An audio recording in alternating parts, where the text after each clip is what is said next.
38, State of Mississippi versus Tanya Klauser.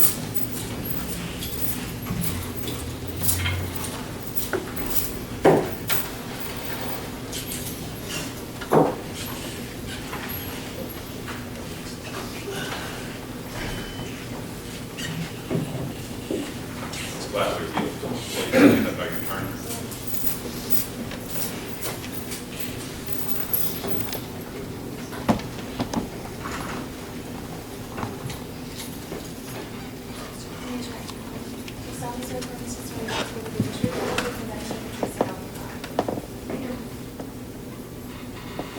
Ms. Klauser, on June the 12th, 2017, you entered a guilty plea to 2 counts of false pretenses. That guilty plea was accepted by this court. Pre-sentence investigation was ordered. I reviewed that. We're here today for sentencing. You understand that? Yes, sir. Any other mistake? Finn? Yes, Your Honor, we have a few witnesses for the court to consider. All right. Your Honor, we would first call Sonia Summerlin. And Your Honor, I assume they should stand here at the podium with me.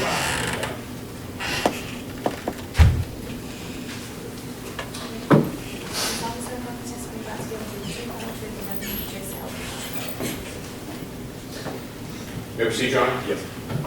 Ms. Summerlin, can you state and spell your name for the record for us?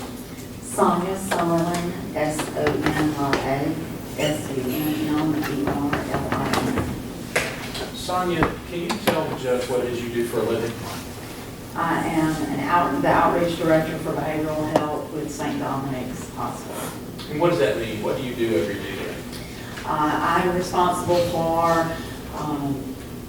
obtaining patients and working with patients there, bringing in patients from the community and working with them at an inpatient basis and making sure I'm working with the resources to get them back to where they need to be. And what type of patients, just to make sure? Psychiatric, geriatric, psychiatric, anyone with behavioral health issues. And I do have a license in marriage and family therapy, so I'm a licensed therapist. Okay. What about your training, your education? I have an undergraduate and a graduate degree in clinical psychology, and I have and my master's in that, and then I have a license in marriage and family therapy. I also have over 30 years of experience in the psychiatric field. And how do you know Tanya? Tanya and I met my daughter and her oldest daughter became dear friends when they played soccer together, beginning in elementary school. So we met probably 10, 11 years ago. Okay. Tell me about your observations of Tanya before all of this came to light. Tanya was completely full of life and completely willing to do whatever she needed to for anyone. We have served the PTO together. We have affectionately been known as the Anyas, since she's Tanya and I'm Tanya. And we have worked side by side on multiple events and many things that we've done within school. We tailgate together at college events. And she has always been there for everyone. For me, she is we've always kind of been each other's right-hand man, because if we were doing something with soccer and something needed to be done, we knew out of the entire team, it would be Tanya that would take that. She was the manager of our team. She kept everybody in order. And she was just always willing to be there and to be helpful to anybody. How has Tanya changed as a result of her crimes? She's defeated. That's the best word I know to use. It has changed.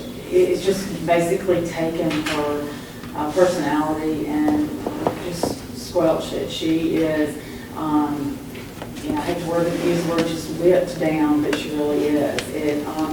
It affected her because her moral standards and her heart is so good. And when this came about, and she was, claimed responsibility for these crimes. It changed her in a way that made her feel like that she wasn't able to be there for everyone else, and she wasn't able to be the helpful, loving person that she always is. She has done everything in the interim during the times, after the time served, and during this interim to try to seize those opportunities to be as much a part of her children's lives, as much a part of her friends and family and church families' lives as possible. So, that I think has benefited her and helped her somewhat, to rebuild her strength and with her personality. But, she's beaten down. Okay. You mentioned that your daughter is friends with Tanya's eldest daughter. Correct. Talk to us about the effect that this has had on Tanya's eldest daughter. Well, my daughter and Tanya's daughter, Caitlin, and my daughter Camille, have been just the best of friends for, like I said, probably 10 plus years. They were both freshmen in college now. And Caitlin, I was kind of her go-to person when this all started. And when she felt like she didn't want to talk to Tanya and Billy because she didn't want to drag them down, she would come to my house at all hours of the night, and just, she was hysterical. I don't know the word of it. I mean, she was very upset, to say the least, fearful, very fearful of obviously losing her mother, and her mother not being there for her. But mainly, she's been angry. She is angry, at the situation. She doesn't know who to blame. When this all started, she and her younger sister Victoria were young children, and they've had to walk this walk for the last few years and grow up a whole lot. But I've watched Caitlin have to take on a lot of responsibilities for Victoria and just for herself that, in all honesty, I've tried to help Caitlin because, in all honesty, it's what a mother does. It's what she expects her mother to be there for. And so she has, she's actually very beaten down too. She is in college. She is doing all that she can to succeed and make her parents happy. But she is having a very rough time of it. So. Is there anything else you'd like to say to the court? I think the main thing is that I want the court to understand, those of us who are in this room, and especially myself specifically, I have known her very intimately, very close for, like I said, 10 plus years. And one thing, I was part of the federal hearing, and I've kind of walked this road with Tanya, and one thing that, I will say that Judge Lee said that I thought was very applicable that I would just like to express is he said, in all the years he had been a judge, he said, I've never seen someone live such an exemplary life in every other area but this. And I thought, that's so true. And that kind of sums up,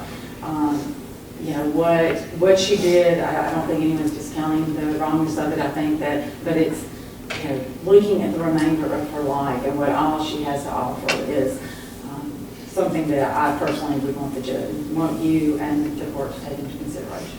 Thank you, Sonia. I have no further questions, Your Honor. Thank you. We would call Chris Webb next, Your Honor.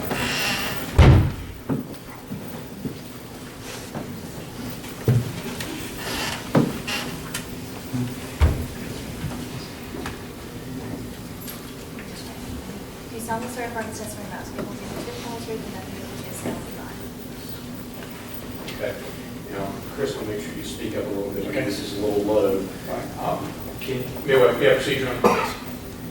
Please state your name for the record and spell it. It's Chris Webb. It's John C. Webb. His official name, John-W-E-B-B.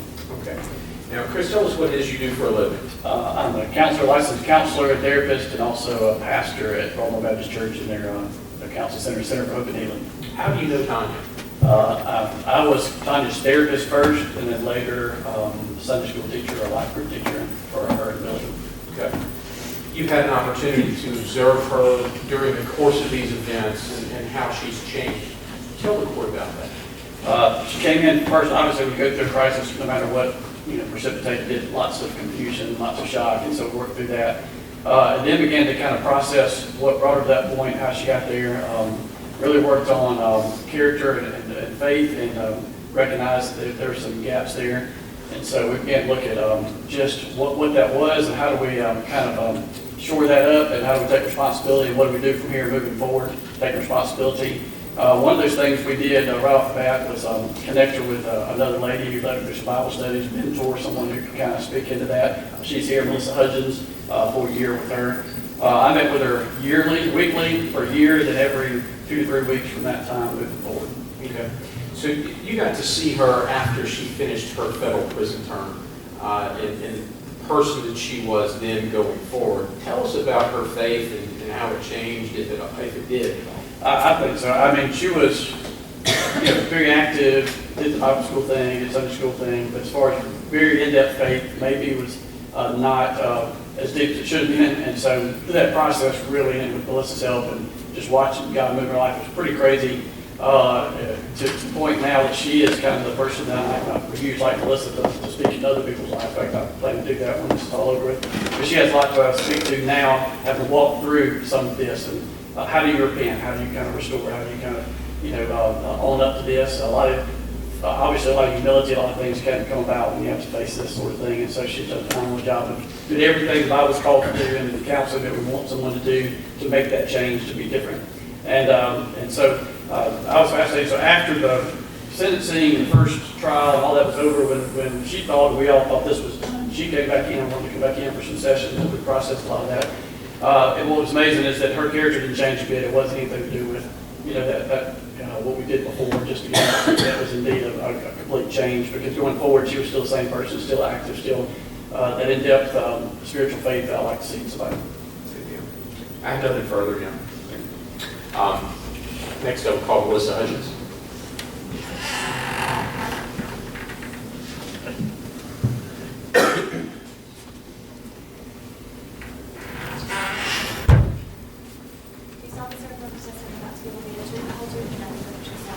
I do. Now, Melissa, will you please state and spell your name for the record for us? Sure. Melissa Hudgens, Melissa Hudgens. Okay. Now, Melissa, we had kind of a preview of what it is you might say to Chris a second ago. Can you tell us about your interactions with Tanya, how that came to be, and what you observed? Sure. Chris asked if I would meet with Tanya just on a one-on-one basis, kind of do a Bible study that we do. And we did that. And when I first met with her, she was a very broken person, just very upset about the events that had happened, and that she freely admitted what had happened. We began to walk this journey through this Bible study of how to become a disciple of Christ, what that actually means. And so in that process, I saw just from the beginning person that we had to the person that I ended with, was a completely different person. Just a complete shift in thinking and attitude. Obviously was very repentant, but at the same time was putting things in motion in everyday life where you could see Christ through her, where you could see that she was trying to make better decisions, better thought process, and just really how she interacted with other people. Okay. Is there anything else you would like to add? Maybe any specifics about that year you spent with her that come to mind? If not, if you've finished, that would be great. We talked a lot about children and how we raise them, the things we want to impart on them. And she was very specific about wanting her children to walk in the Lord, to have good examples as parents of what to do and what not to do. And in that time, showing our kids that when we mess up, we have to, I messed up, this is what I did, and so this is what I'm going to do, take steps to correct it. And I think that she's done that. Thank you. Nothing further to say, John. Next will be Stephanie Holt, who will be senior by Greg Clark.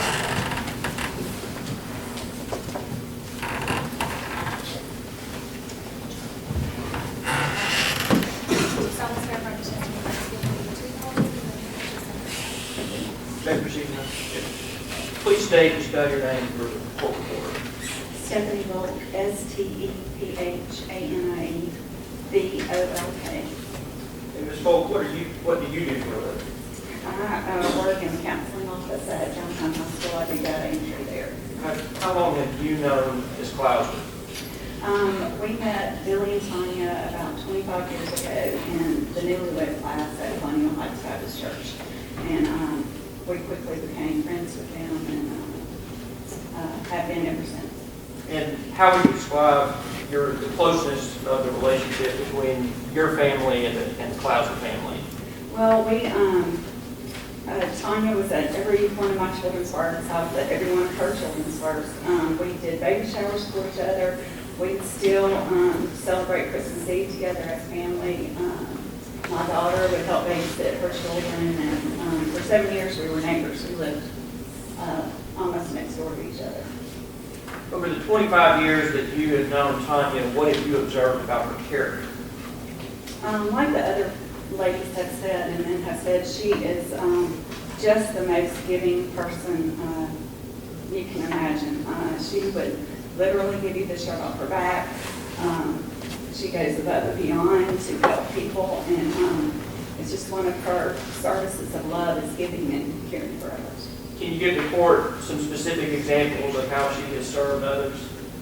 Well, in particular for me, I had twins at first, and I was on bed rest, and literally for 4 months, we had food delivered to our house every night.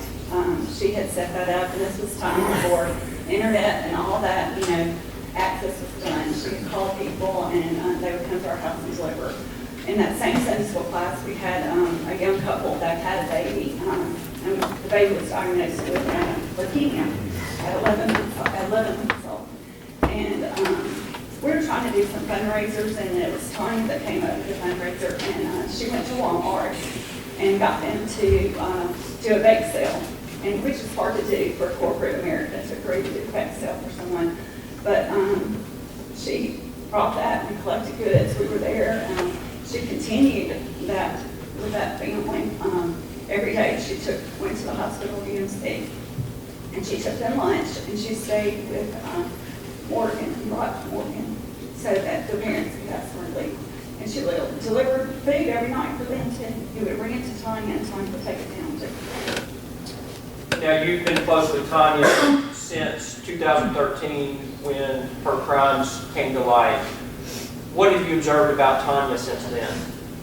Well, living in Madison County, we have sort of a stigmatism of being materialistic, and I think Tanya would admit that she was a little guilty of that too. Since this, I have seen just a dramatic change in that. Her faith has increased, her focus on family and friends is surmounted any kind of materialism she used to have. Now, do you also know the Klauser daughters from your relationship with the family? I did. How has this affected them, and what concerns do you have for them going forward? Well, Caitlin is the oldest, as that's been stated before, and I think she has dealt with it a little bit better because she's a little more independent and kind of has always been. She can drive, so she can drive to other people's houses. She can sort of escape a little bit of what is going on a little bit, and I think she did do that and go to friends. Victoria is the one I'm most concerned about. She's always been one that needs her mother the most. She's clung to her. She's in a tender age where she can't really escape. She's a 9th grader, entering high school, and she doesn't have a means of escape. She's surrounded by, the events that her mom's not there every day. And I do worry about her because she is so gentle spirit. You got to wrap up the question. Now I'll call Billy Holt, not Billy Holt, Billy Klauser.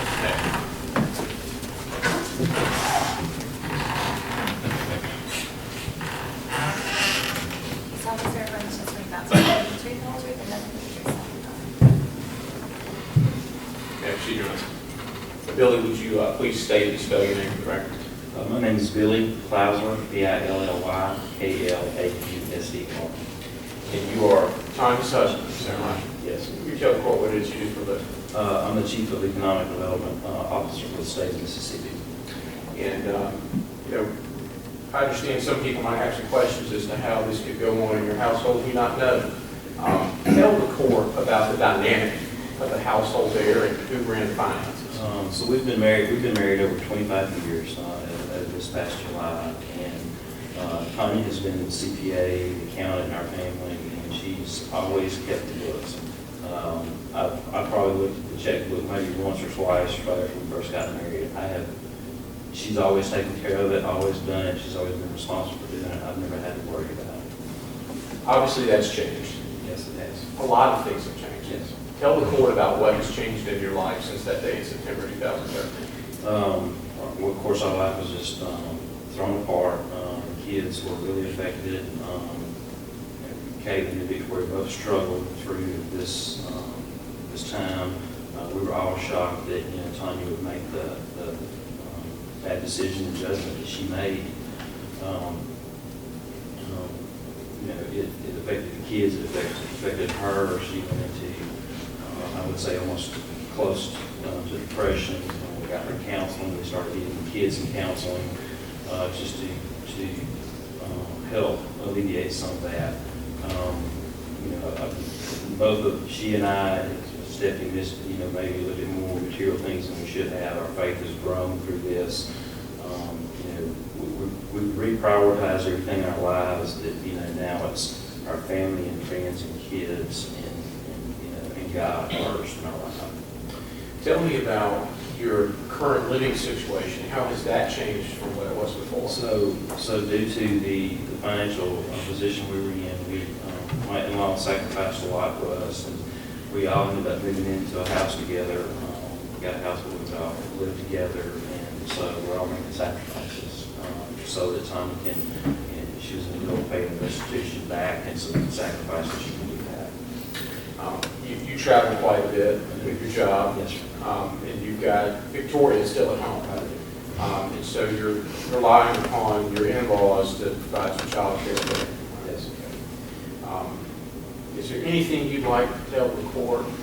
Yeah, I would like you to consider, I try to talk to Tanya every night, and sometimes we get up to see her on Tuesday and Thursday, and there's not a day to go by that she's not remorseful and grateful for what she's done. She feels shameful that, she's got her family and her friends and, her reputation,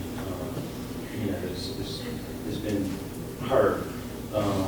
And, I can see she's changed, she's been humbled by this. I just, ask that you would, consider mercy and consideration of sins. That's nothing further. Mr. Klauser, Your Honor, we have a couple ordinances. This time we would call Mark Carlson.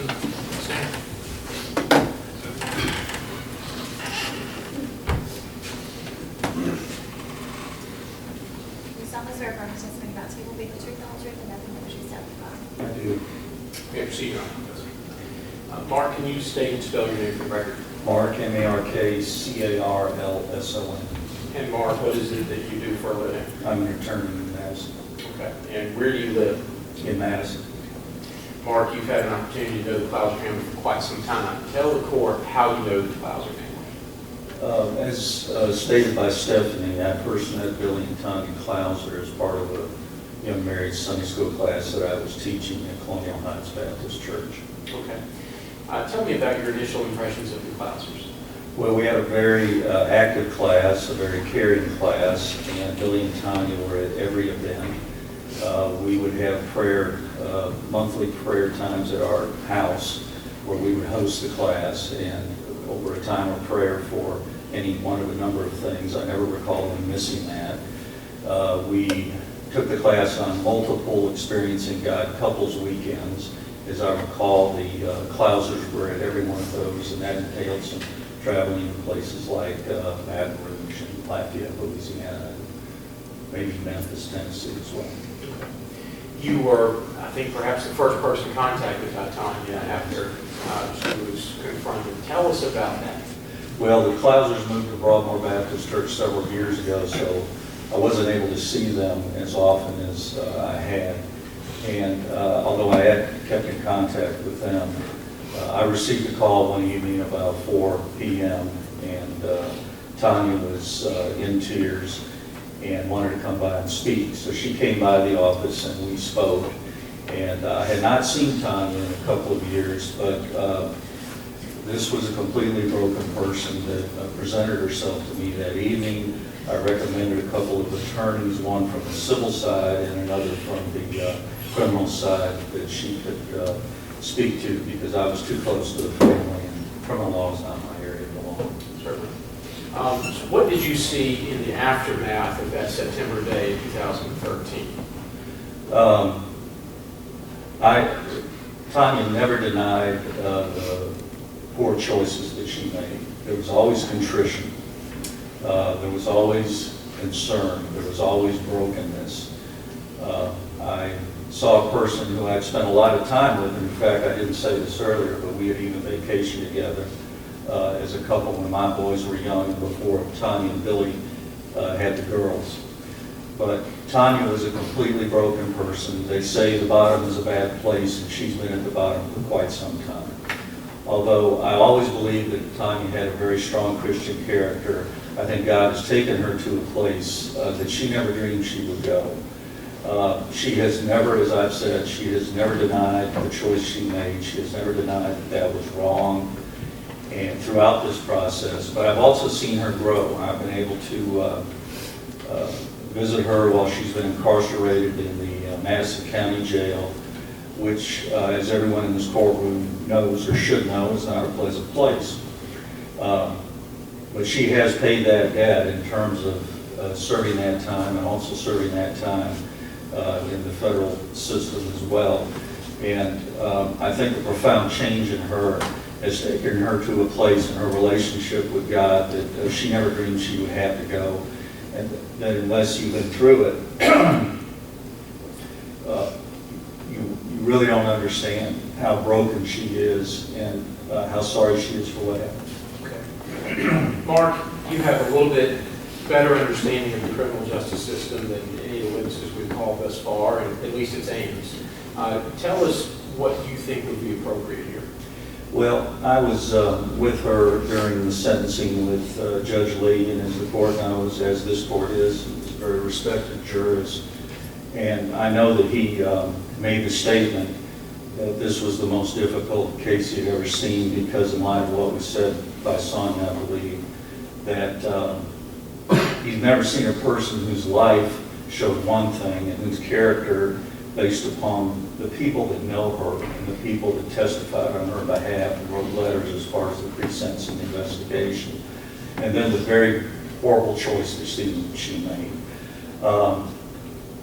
So this was a very difficult decision for Tom Lee. I've practiced almost 35 years. I've tried 50, not criminal, but I've tried 50, at least 50 cases, jury cases to verdict. And I believe Judge Lee made the appropriate choice in light of not only Tanya's lack of prior history, but her contrition and what she still has to offer society. As I understand it, her employer, who's going to testify today, has stood by her throughout this. As I understand it, Innovate, who will also testify today, has made it clear in no uncertain terms that they need this restitution where they are, and that she has been paying this restitution.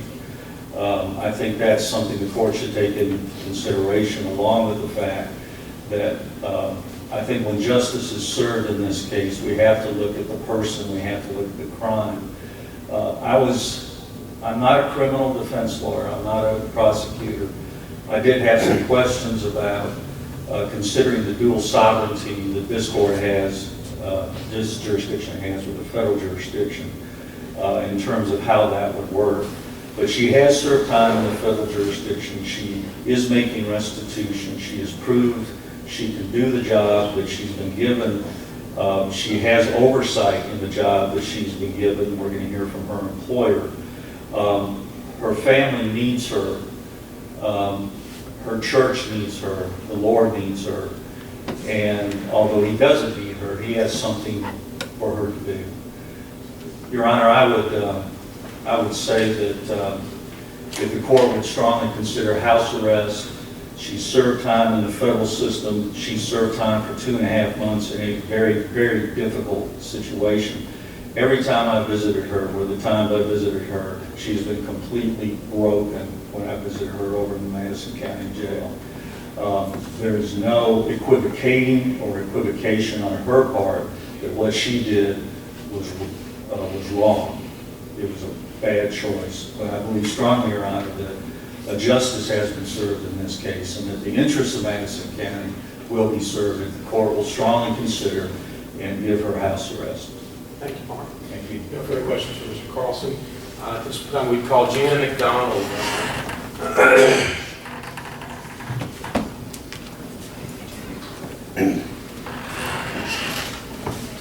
This officer represents me about people being too close to nothing but the truth and God.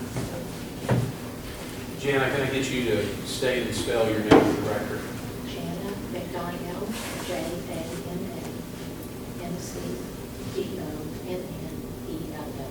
Now, Jana, tell us what it is you do for a living. My husband and I own several businesses in Jackson, one of which, as you say, car and truck rental. It's a local rental franchise company. We run anywhere from 100 to 150 cars. Okay. And who is your husband? My husband's Tom McDonald. We've owned the business about 25 years. Okay. So this is not a new business, it's not a startup? No. There came a time when Tanya Klauser came into your life. Yes. When was that, and tell the court about it? In early 2014, Jackie Geltner, who had been our longtime accounting manager, wanted to retire, and I began to look for a replacement. Stephanie Gold is in my life group at Baltimore. She sent me Tanya's resume. I called Tanya in May and said, "Well, interview with her." And as soon as Tanya sat down, she immediately began to tell me about her current situation. It was very remorseful and very repentant, but she said, "I just want somebody to give me an opportunity to use my educational skills. I can do a good job, but you'll just give me a chance." And I'll have to tell you, at the end of the interview when she left, I thought there's no way in the world I'm going to hire her, not with that background. And I thought about it, and I said, I'm just not hiring her, I'm not that desperate, I'll just give Jackie a work. And I really began to pray about it, and I prayed about it for a week, and I felt like the Lord kept saying, I want you to extend restoration and redemption to her. And I said, I'm not doing that. I have a business, we've run millions of dollars through there, I'm not taking that chance. And the Lord just really dealt with me and said, I need you to be obedient to this. So I'm like, okay, this is on you to fix this mess. This is on you, it's not on me. So it's on you to take care of it. And I called her and I said, Tanya, I don't know why I'm hiring you, because I shouldn't be hiring you. But I am more fearful of being disobedient to the Lord than I am of making a bad business decision. So I'm going to give you a chance. I'm going to hire you on a contractual basis. Extended for 6 months. Jackie's going to come in and train you, and she's going to oversee you, and I'm just going to see. That I'm going to make a 6-month commitment to you, and I'm not doing anything more than that. And she immediately came in. She worked hard. She never was late. She stayed late. She was a quick learner. In fact, Jackie said, she's picking up on this quicker than I even thought she would. And through that time, even with all of her legal ordeals, she was professional. She came in ready to work. She handles all the cash, all the accounts receivable. I have multiple millions of dollars in fleet loans. She manages all my lines of credit. She works well with the employees. All my employees respect her. And so much so that I continued and extended her contract further. I stood by her in federal court. I wrote a letter on her behalf. And I have been committed to her and her family for 2 reasons. One, she's a great employee. I have 2 positions that are critical to you. So it's my manager, my real manager, and my accounting manager.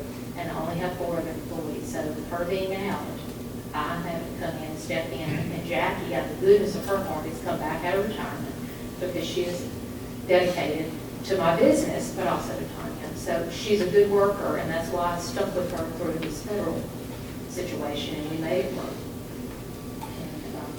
So currently, that position is open but being filled on a temporary basis by Jackie. Yes, when she was incarcerated in June, I called Jackie and said, Jackie, would you come out of retirement one more time? And she said, yeah, but I'm not doing it long-term this time. And I said, I understand that. If I come in and help you, can we do this together and just support Tanya through this? And hopefully, this is going to be a short-term thing. It's not going to be a long-term. But so Jackie has been so kind to come in and help me because I want her to keep this job open because I want Tanya to come back to work.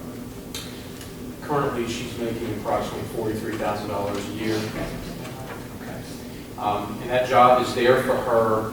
Is there a deadline? If this results in a sentence today where there's time to serve, will you keep that job open? Will we be able to? As much as I would love to say I would keep the job open, it is creating a great hardship on me and on my employees and on my business. I cannot extend this job being open much longer. Jackie wants to go home. She doesn't want to be there. She's there because I'm asking her because she's trying to help Tanya, but she's not going to do it long term. And I've got to move forward and get somebody in there that can take this job. I can't continue this back and forth. She's out, she's in, she's not. I can't keep doing it. It's created too much of a hardship on me. Now, you have not allowed Tanya to run this job without any sort of oversight. That's correct. From the time that she began training with Jackie, she actually came to me and said, you know, I can do the job and you can trust me, but just to give you peace of mind and to make sure I'm doing the job properly, would you mind asking Miss Jackie to come in at least a day a week, look over all the books, all my general journal entries, all the credit card statements, cash. I would just like her to watch over me and give you a report. And would you, I know that's extra expense on your part, but would you please do that to give yourself peace of mind and to make sure that I'm not making any mistakes as well. Jackie's continued to do that, and I think she would continue to do that going forward if we would continue. And have there been any problems? We've never had a single problem. I mean, down to the penny. If she finds $2 off in a cash drawer, she's calling.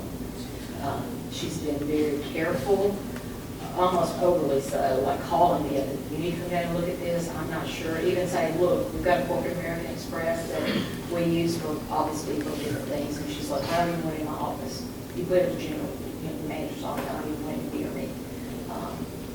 Very meticulous to making sure there's, one, not even an opportunity for her to consider anything, which she would not, but two, not to even have herself placed in a situation where I would even have a question as to her integrity in the position. Do you know what she's done with her paycheck every time she's gotten one?